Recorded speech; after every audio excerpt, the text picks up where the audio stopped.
Hi friends, ಎಲ್ರಿಗೂ ನಮಸ್ಕಾರ. ನೋಡಿ, ಬೆಂಗಳೂರು ಮೆಟ್ರೋ ರೈಲ್ ಕಾರ್ಪೊರೇಷನ್ ಲಿಮಿಟೆಡಲ್ಲಿ ಒಂದು ರಿಕ್ವೈರ್ಮೆಂಟನ್ನು ಹೊರಡಿಸಿದ್ದಾರೆ. ಇದು ಅಸಿಸ್ಟೆಂಟ್ ಮ್ಯಾನೇಜರ್ ಸಂಬಂಧಪಟ್ಟಂತೆ ಇಲ್ಲಿ 2 ವೇಕೆನ್ಸಿನ ಕನ್ಫರ್ಮ್ ಮಾಡಿದ್ದು. ಮೊದಲನೇದಾಗಿ ಇಲ್ಲಿ ಸೋಷಿಯಲ್ ಇಂಪ್ಯಾಕ್ಟ್ ಅಸೆಸ್ಮೆಂಟ್ ಹಾಗೂ ಎನ್ವೈರ್ಮೆಂಟ್ಗೆ ಸಂಬಂಧಪಟ್ಟಂತೆ ಇಲ್ಲಿ ವೇಕೆನ್ಸಿನ ಕನ್ಫರ್ಮ್ ಮಾಡಿದ್ರೆ ಅಂತಲೇ ಹೇಳ್ಬೋದು. ನೋಡಿ, ಲಾಸ್ಟ್ ಡೇಟ್ ಬಂದು 17/2/2025ಕ್ಕೆ ಲಾಸ್ಟ್ ಡೇಟ್ ಇದೆ.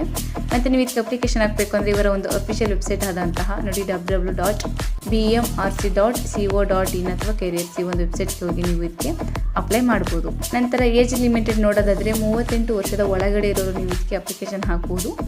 ನಂತರ ಎಜುಕೇಷನ್ ಕ್ವಾಲಿಫಿಕೇಷನ್ ನೋಡೋದಾದರೆ ಅಸಿಸ್ಟೆಂಟ್ ಮ್ಯಾನೇಜರ್ ಸಂಬಂಧಪಟ್ಟಂತೆ ಅದರಲ್ಲಿ ಸೋಷಿಯಲ್ ಇಂಪ್ಯಾಕ್ಟ್ ಅಸೆಸ್ಮೆಂಟ್ ಸಂಬಂಧಪಟ್ಟಂತೆ ಏನು ಎಜುಕೇಷನ್ ಕ್ವಾಲಿಫಿಕೇಷನ್ ಆಗಿರಬೇಕು ಅಂತ ನೋಡೋದಾದರೆ master degree in social work, sociology, development studies, public policy ಹಾಗೂ ಅರ್ಬನ್ ಪ್ಲಾನಿಂಗ್ ಸಂಬಂಧಪಟ್ಟಂತೆ ಯಾರೆಲ್ಲ ಎಜುಕೇಷನ್ ಮಾಡಿರ್ತಾರೆ ಇವರು ನೀವು ಅಪ್ಲೈ ಮಾಡ್ಬೋದು. ಅಥವಾ BSW, BBA, BBM ಗ್ರ್ಯಾಜುಯೇಟ್ ಆಗಿರೋರು ಕೂಡ ಅಥವಾ ಪೋಸ್ಟ್ ಗ್ರ್ಯಾಜುಯೇಟ್ ಆಗಿರೋರು ಕೂಡ ನೀವು ಇದಕ್ಕೆ ಅಪ್ಲೈ ಮಾಡ್ಬೋದು. ಮತ್ತು 6 years ಎಕ್ಸ್ಪೀರಿಯನ್ಸ್ ಆಗಿರೋರು ಕೂಡ ನೀವು ಇದಕ್ಕೆ ಅಪ್ಲೈ ಮಾಡ್ಬೋದು.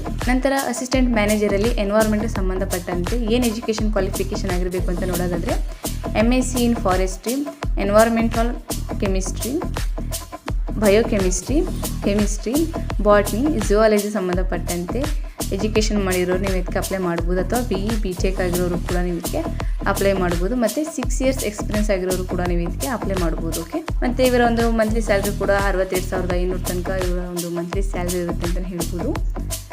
ಸೊ ಇದಿಷ್ಟು ಈ ಒಂದು ರಿಕ್ವೈರ್ಮೆಂಟ್ ಸಂಬಂಧಪಟ್ಟಂತೆ ಮಾಹಿತಿ ಆಗಿರುತ್ತೆ. ನಿಮ್ಗೆ ಇದ್ರ ಬಗ್ಗೆ ಇನ್ನೂ ಹೆಚ್ಚಿನ ಮಾಹಿತಿ ಬೇಕು ಅಂತಂದರೆ ನಾನು ಆಗಲಿಲ್ಲಂತ ವೆಬ್ಸೈಟ್ಗೆ ಹೋಗಿ ನೀವು ಇದ್ರ ಬಗ್ಗೆ ಇನ್ನೂ ಹೆಚ್ಚಿನ ಮಾಹಿತಿಯನ್ನು ನೀವು ತಗೋಬೋದು. ಓಕೆ, ಈಗ ಹೆಚ್ಚಿನ ಜಾಬ್ ಅಪ್ಡೇಟ್ಸ್ಗಾಗಿ ನಮ್ಮ ಯೂಟ್ಯೂಬ್ ಚಾನಲ್ ಸಬ್ಸ್ಕ್ರೈಬ್ ಮಾಡಿ, ಸಪೋರ್ಟ್ ಮಾಡಿ ಫ್ರೆಂಡ್ಸ್. Thank you.